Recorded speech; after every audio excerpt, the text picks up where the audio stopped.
Item ಯಾವುದೇ ಇರಲಿ try ಮಾಡಿ ಆಚಿ ಚಿಕನ್ ಮಸಾಲಾ. ಆಚಿ ಚಿಕನ್ ಮಸಾಲಾ ಅದನ್ನು 1,60,000 70,000 ಹೋಯ್ತು. 2016 ಒಳಗೆ 2016 ಏನು GST ನ ತಂದ್ರು, ರಾಜ್ಯಗಳ ಎಲ್ಲಾ ಸಂಪನ್ಮೂಲವನ್ನ ಕೇಂದ್ರ ಕೊಳ್ಳೆ ಹೊಡ್ಕೊಂಡು ಹೋಗ್ಬಿಟ್ಟು ರಾಜ್ಯದ ಹತ್ರ ಏನು ಉಳಿಸಿಲ್ಲ. ಸೊ ರಾಜ್ಯಗಳ ಅಭಿವೃದ್ಧಿ ಹೊಂದೋದಾದ್ರು ಹೇಗೆ? ಸೊ ಹಾಗಾಗಿ ಈ ಏನು ಇವತ್ತು ಸುಪ್ರೀಂ ಕೋರ್ಟ್ ಛೀಮಾರಿ ಹಾಕಿದೆ, ಅದು ಕೇಂದ್ರ ಬಿಜೆಪಿ ಸರ್ಕಾರಕ್ಕೆ ನೇರ ಛೀಮಾರಿ ಹಾಕಿದೆ. ಮೊದಲನೇ ಪಾಯಿಂಟ್ ಅಲ್ಲ, ರಾಜ್ಯಗಳ ಕೇಳಿಸ್ಕೊಳ್ಳಿ. ಆಮೇಲೆ ಬಿಜೆಪಿ ರಾಜ್ಯದಲ್ಲಿ ತಪ್ಪು ಸಂದೇಶ ಆಮೇಲೆ ಹೇಳಿ. ಓಕೆ, ರಾಜ್ಯಗಳ ಬಗ್ಗೆ ಮಾತಾಡ್ತಾ ಇದ್ರು. ಆಯ್ತು ಸ್ವಾಮಿ, ಏನು ಯುಗಾದಿ 2022ರಲ್ಲಿ ಯುಗಾದಿ ಹಬ್ಬಕ್ಕೆ BMTC ನೌಕರರ ಮಕ್ಕಳು ಬಂದು ಬೊಮ್ಮಾಯಿ ಅವರ ಹತ್ರ ನಮಸ್ಕಾರ ಮಾಡಿ ದಯವಿಟ್ಟು ಬೇಡ್ಕೊಳ್ತೀವಿ ಸಂಬಳ ಕೊಡಿ ಅಂತ ಕೇಳಿದಂತ ದರಿದ್ರ ಸರ್ಕಾರ ಬಿಜೆಪಿ ಸರ್ಕಾರ ಬಂದು BMTC ನೌಕರರ ಮಕ್ಕಳುಗಳು ಬಂದು ಬೇಡ್ಕೊಳ್ಳಿಲ್ವಾ ಯುಗಾದಿ ಹಬ್ಬ ಮಾಡೋದಕ್ಕೆ? ಮನುಷ್ಯ ಪ್ಲೀಸ್, ಯುಗಾದಿ ಹಬ್ಬ ಮಾಡೋದಕ್ಕೆ ಸಂಬಳ ಕೊಡಿ ಅಂತ ಕೇಳಿದಂತ ದರಿದ್ರ ಸರ್ಕಾರ ಇದ್ದಿದ್ದು ಬಿಜೆಪಿ ಸರ್ಕಾರ. ಅದಾಳಾಗೋಗ್ಲಿ. ಏನು ಇದು? ಇನ್ನೊಂದು ಹೇಳ್ತೀನಿ, ಇದನ್ನ ತುಂಬಾ ನಾನು ಮಾತಾಡಕ್ ಹೋದ್ರೆ ಬಿಜೆಪಿ ಸರ್ಕಾರದ್ದು ಹಾಳಾಗೋಗ್ತದೆ. ಶೂ ಸಾಕ್ಸ್ ಕೊಡದೇ ಇರತಕ್ಕಂತ ಯೋಗ್ಯತೆ ಇಲ್ಲದೆ ಇರತಕ್ಕಂತ ಸರ್ಕಾರ. ಬಿಜೆಪಿ ಸರ್ಕಾರದ ಅವಧಿಯಲ್ಲಿ ಶೂ ಸಾಕ್ಸ್ ಕೊಡೋ ಯೋಗ್ಯತೆ ಇರಲಿಲ್ಲ. ಅಷ್ಟು ಆರ್ಥಿಕ ದಿವಾಳಿ ಆಗಿತ್ತು ಬಿಜೆಪಿ, ಬೊಮ್ಮಾಯಿ ಮತ್ತೆ ಯಡಿಯೂರಪ್ಪನವರ ನೇತೃತ್ವದ ಸರ್ಕಾರ. ಓಕೆ, ಸೊ ನಮ್ಮ ಏನ್ ಗೊತ್ತಾ, ಕುಣಿಲಾರ್ದು ನೆಲ ಡೊಂಕು ಅಂತ ಹೇಳಿ ಬರೀ ನಾಟಕ ಆಡುವುದನ್ನು ಬಿಟ್ಟು ನೀವು ಆಯ್ತು ಕೇಂದ್ರ ಸರ್ಕಾರ ನಮ್ಗೆ ನಮ್ ದುಡ್ಡಾಗಿ ತಗೊಂಡೋಗ್ತೀರಾ? ಬೇಡ, ನಮ್ಗೆ ವಾಪಸ್ ಕೊಡಿ. ಬೇಡ 60%, 100% ಬೇಡ. ನಮ್ಮ ರಾಜ್ಯದಿಂದ ಹೋಗ್ತಕ್ಕಂಥದ್ರಲ್ಲಿ ಬರೀ 50% ಕೊಡಿ. ಏನು ಹೇಳ್ತಾ ಇದ್ರು ಬಿಜೆಪಿ ಅವರು, ಗೋಲ್ಡನ್ ರೋಡ್ ಆಗ್ತೀವಿ ಅಂತ. ನಾವು ಇಡೀ ರಾಜ್ಯನ ಗೋಲ್ಡನ್ ರೋಡ್ ಆಗ್ತೀವಿ. ಸುಪ್ರೀಂ ಕೋರ್ಟ್, ನಾನು ವಾಹಿನಿಯವರು ಇದನ್ನು ಒಪ್ಕೋತಾರೆ ಅಂತ ಅನ್ಕೋತೀನಿ. ಸುಪ್ರೀಂ ಕೋರ್ಟ್ ಹೇಳಿದ್ದು ಜನರ ಜೀವನದ ಮಟ್ಟವನ್ನು, ಜೀವನದ ಏನು ಶೈಲಿ ಇದೆ ಆ ಮಟ್ಟವನ್ನು ಸುಧಾರಿಸುವಂತಹ ಒಂದು ಅವಕಾಶವನ್ನು ರಾಜ್ಯಗಳು ಕೊಡಬೇಕು. ಅದರ ಬಗ್ಗೆ ಯೋಚನೆ ಮಾಡಬೇಕು. ಉದ್ಯೋಗ ಅವಕಾಶ ಇರ್ಬೋದು ಅಥವಾ ಹಾಸ್ಪಿಟಲ್ ಈ ತರದ್ದು ಡೈರೆಕ್ಟ್ ಆಗಿ ದುಡ್ಡು ಕ್ರೆಡಿಟ್ ಕೊಡುವ ಬದಲು ಈ ತರದ್ದು ಮಾಡಬೇಕು ಅಂತ ಸುಪ್ರೀಂ ಕೋರ್ಟ್ ರಾಜ್ಯಗಳಿಗೆ ಹೇಳಿದೆ. ಇವ್ರು ಹೇಳಿದಂಗೆ ಅದನ್ನು ಸರಿಪಡಿಸ್ಕೊಳ್ಳಿ. ಅದು ಬೇಕಾದ್ರೆ ಅದನ್ನ ನೀವು ನೋಡ್ಕೋಬಹುದು, ಎಲ್ಲಾ ಕಡೆ ನಿಮ್ಗೆ ನೋಡಕ್ಕೂ ಸಿಗುತ್ತೆ. ನೇರವಾಗಿ ಹೆಣ್ಣು ಮಕ್ಕಳ ಖಾತೆಗೆ ನಗದನ್ನ ಟ್ರಾನ್ಸ್ಫರ್ ಮಾಡಬಹುದು ಚುನಾವಣಾ ಹೊಸ್ತಿಲಲ್ಲಿ, ಅದನ್ನು ಇನ್ಕ್ಲೂಡ್ ಮಾಡ್ಕೊಂಡು ಸುಪ್ರೀಂ ಕೋರ್ಟ್ ಅದನ್ನ ನಾನು ಮೊದಲು ಹೇಳಿದೀನಿ. ಭಾರತೀಯ ಜನತಾ ಪಾರ್ಟಿ ಯಾವತ್ತಿದ್ರು ಸಬ್ಕಾ ಸಾಥ್ ಸಬ್ಕಾ ವಿಕಾಸ್ ಸಬ್ಕಾ ವಿಶ್ವಾಸ್ ಸಬ್ಕಾ ಪ್ರಯಾಸ್ ಅಂತಲೇ ಇರುತ್ತೆ. ಇವ್ರ ತರ ಎಲ್ರಿ ಫ್ರೀ ಅಂತ ಕೊಟ್ಟಿಲ್ಲ ನಾವು. ಇವಾಗ ಇವರು ಕರೆಂಟ್ ಫ್ರೀ ಅಂತ ಹೇಳಿದ್ರು, ಎಲ್ರಿ ಬಸ್ ಫ್ರೀ ಅಂತ ಹೇಳಿದ್ರು. ಬಸ್ಸಿನ ಪರಿಸ್ಥಿತಿ ಏನಾಗಿದೆ? ಅಥವಾ ಎಲ್ರಿಗ್ ಫ್ರೀ ಅಂತ ನಾವೆಲ್ಲಾದ್ರೂ ಹೇಳಿದೀವ?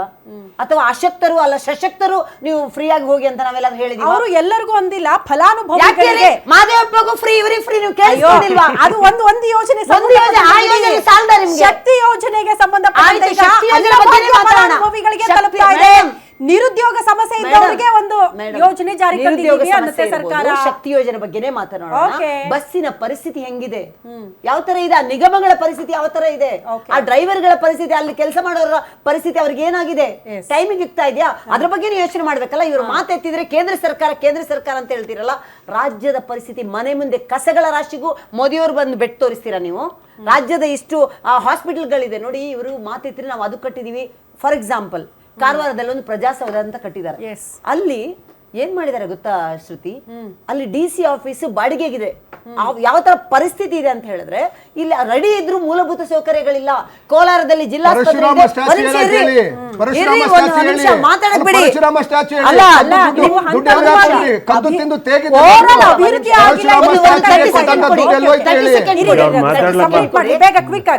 ನಾನು ಹೇಳ್ತಾ ಇರೋದು ಬರೀ ಅದು ಮಾತ್ರ ಹೇಳ್ತಾ ಇಲ್ಲ. ಕೂರ್ಗಲ್ಲಿ ಕೊಡವ ಸೌಧ ಅಂತ ಮಾಡಿದ್ದಾರೆ. ಇಲ್ಲಿ ಏನು ನಿಮ್ಮ ಕೋಲಾರದಲ್ಲಿ ಜಿಲ್ಲಾಸ್ಪತ್ರೆ ಪರಿಸ್ಥಿತಿ, ಸ್ಕ್ಯಾನಿಂಗ್ ಇಲ್ಲ ರೀ. ನಾವ್ ಅಲ್ಲಿ ಕೇಳಿದಾಗ ನಮ್ಗೆ ಮೊದಲೇ ಮೊನ್ನೆ ಸಿಕ್ಕ, ನಾನು ಇದು ನಿಜವಾಗ್ಲೂ ಹೇಳ್ತಾ ಇದ್ದೀನಿ. ಅಲ್ಲಿ ಫೋನ್ ಮಾಡಿದಾಗ ಏನಂತಾರೆ ಗೊತ್ತಾ ಶ್ರುತಿ? 4,000 ರೂಪಾಯಿ ಕೊಟ್ಟು ಹೊರಗಡೆ ಹೋಗಿ ಸ್ಕ್ಯಾನಿಂಗ್ ಮಾಡ್ಕೊಂಡು ಬನ್ನಿ ಅಂತಾರ. ಅಶಕ್ತರಿಗೆ, ಬಡವರಿಗೆ ಜಿಲ್ಲಾಸ್ಪತ್ರೆ, ಗವರ್ಮೆಂಟ್ ಆಸ್ಪತ್ರೆಯಲ್ಲಿ ಮೆಡಿಸಿನ್ ಗಳ ತೊಂದರೆ ಇದೆ. ಯಾವ ಆಸ್ಪತ್ರೆಗಳು ಡಾಕ್ಟರ್ಗಳ ಇದಿಲ್ಲ. ಆಮೇಲೆ 6-7 ಸಾವಿರ ಕನ್ನಡ ಶಾಲೆಗಳನ್ನು ಮುಚ್ಚಿದ್ದಾರೆ. ಇವರು ಕನ್ನಡಿಗರ ಬಗ್ಗೆ ಮಾತಾಡ್ತಾರೆ. ಯಾರಿಗೂ ಎಷ್ಟು ಜನ ಸ್ಯಾಲರಿ ಇಲ್ಲದೆ ಏನೇನು ತೊಂದರೆ ಆಗ್ತದೆ ನೋಡ್ತಾ ಇದ್ದೀರಾ ನೀವು? ಯಾವ ತರ ಪ್ರಾಬ್ಲಮ್ ಆಗ್ತಾ ಇದೆ. ಮಾಸ್ಟರ್ಸ್ ಅನ್ನ ಕೊಟ್ಟಿಲ್ಲ, ಇನ್ನೊಂದು ಕೊಟ್ಟಿಲ್ಲ, ಡಿಫಿಸಿಟ್ ಬಜೆಟ್. ಮಾನ್ಯ ಸಿದ್ದರಾಮಯ್ಯ 1ನೇ ತಾರೀಕು ಬಜೆಟ್ ಮಂಡನೆ ಮಾಡಕ್ ಹೋಗ್ತಾರೆ. ಈ ವಾಹಿನಿ ಮುಖಾಂತರ ಕೇಳೋದು, ದಯವಿಟ್ಟು ಈ ಸರಿ ಆದ್ರೂ ಬಜೆಟ್ ಅಲ್ಲಿ ಮತ್ತೆ ಗ್ಯಾರಂಟಿಗಳು ಕೊಡ್ತೀವಿ ಅನ್ನೋದಕ್ಕಿಂತ ಗ್ಯಾರಂಟಿ ಕೊಡಿ. ಅಶಕ್ತರಿಗೆ ಕೊಡಿ, ಅಸಹಾಯಕರಿಗೆ ಕೊಡಿ, ನಿಜವಾದ ಕಡುಬಡವರಿಗೆ ಕೊಡಿ. ಅದು ಬಿಟ್ಟು ಎಲ್ರಿ ಫ್ರೀ ಅಂತ ಹೇಳ್ಬೇಡಿ. ನಿಜವಾಗ್ಲೂ ನೀವು 17 ಬಜೆಟ್ ನೀವು ಸಾಧಾರಣ ಸಮಾವೇಶ ಮಾಡ್ತಿದ್ದೀರಾ. ಸಾಧಾರಣ ಸಮಾವೇಶ ಬೇಡ, ಒಂದು 4 ಆಸ್ಪತ್ರೆಗೆ ವಿಸಿಟ್ ಮಾಡಿ. ಶ್ರುತಿ ಒಂದು 10 ಕಿಲೋಮೀಟರ್ ಬೆಂಗಳೂರಲ್ಲಿ ಸುತ್ತೋಣ, 10 ಕಿಲೋಮೀಟರ್ ಹೋಗೋಣ. ಎಷ್ಟು ಜನ ಗುಂಡಿಯಲ್ಲಿ ಬಿದ್ದು ಸತ್ರ ಅದ್ರ ಬಗ್ಗೆ ಏನ ಮಾತಾಡ್ತಾ ಇದ್ದೀರಾ? 2,500 ಜನ ಆತ್ಮಹತ್ಯೆ ಮಾಡ್ಕೊಂಡು ರೈತರಿಗೆ ಕೊಡ್ತಾ ಇದ್ದ ರೈತ ವಿದ್ಯಾನಿಧಿ ಸ್ಟಾಪ್ ಮಾಡಿದ ಸರ್ಕಾರ, ದರಿದ್ರ ಸರ್ಕಾರ ಅಂತ ಮಾತಾಡ್ತೀರಿ ನೀವು. ರೈತ ನೋಡಿ, ಪ್ರಶ್ನೆ ಮಾಡಿ ಹೋರಾಟ ಪ್ರತಿಭಟನೆ ನಾವು ಕೊಡ್ತಾ ಇದ್ದ ಬಿಡಿ ವಿಚಾರದಲ್ಲಿ ರೈತರ ಪರ ಅಂತ ಹೇಳ್ತಾರಲ್ಲ. 6,000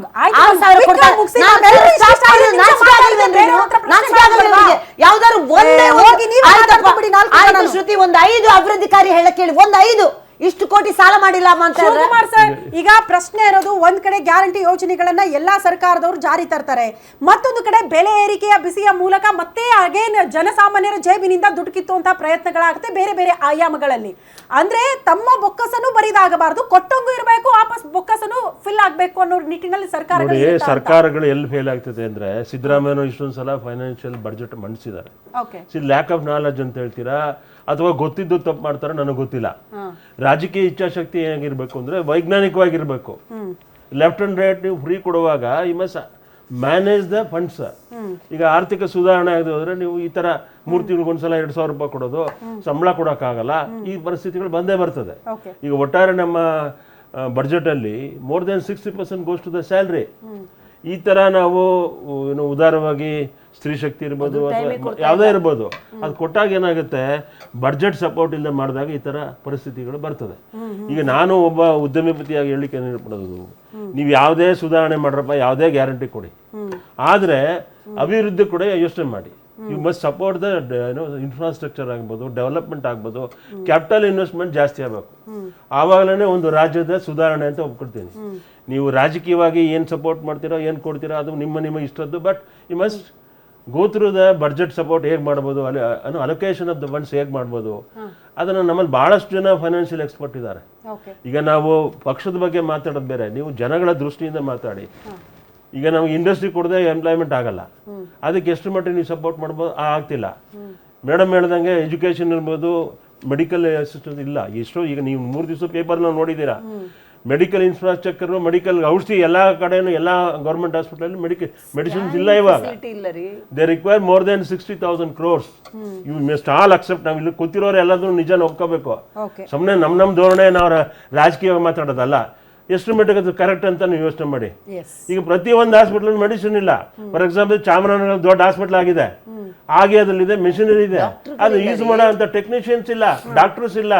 ನೀವೇನ್ ಮಾಡಿ ಆ ದೊಡ್ಡ ಬಿಲ್ಡಿಂಗ್ ಕೋಟ್ಯಾಂತರ ರೂಪಾಯಿ ಖರ್ಚು ಮಾಡಿ ಏನ್ ಅನುಕೂಲ ಆಯ್ತು? How it is helpful to the citizens. ಈಗ ನಾವು ಒಬ್ಬ ಪೇಷಂಟು ಹಾಸ್ಪಿಟ್ಲಿಗೆ ಹೋದ್ರೆ ಇವ್ರು ಹೇಳಿದಂಗೆ ಸ್ಕ್ಯಾನಿಂಗ್ ಮಾಡಕ್ ನಾನು ಹೊರಗಡೆ ಹೋಗ್ಬೇಕಾದ್ರೆ ಸ್ಕ್ಯಾನಿಂಗ್ ಮಿಷಿನ್ ಇದೆ, ಏನು ಎಕ್ಸ್ರೇ ಎಲ್ಲ ಇದೆ, ಯೂಸ್ ಮಾಡಕ್ಕಾಗಲ್ಲ, ಟೆಕ್ನಿಷಿಯನ್ ಇಲ್ಲ. ಈ ದಿವಸದಲ್ಲಿ ಎಲ್ಲರೂ ಯೋಚನೆ ಮಾಡ್ಬೇಕು.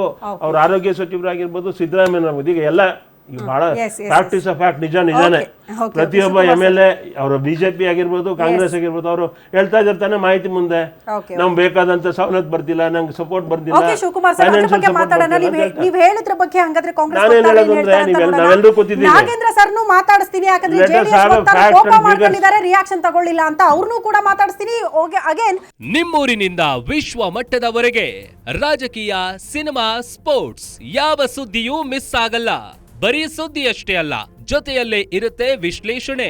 ಗ್ಯಾರಂಟಿ ನ್ಯೂಸ್ ನ ಸಬ್ಸ್ಕ್ರೈಬ್ ಮಾಡಿ, ಫಾಲೋ ಮಾಡಿ, ಕ್ಷಣ ಕ್ಷಣದ ಅಪ್ಡೇಟ್ಸ್ ಪಡೆಯಿರಿ.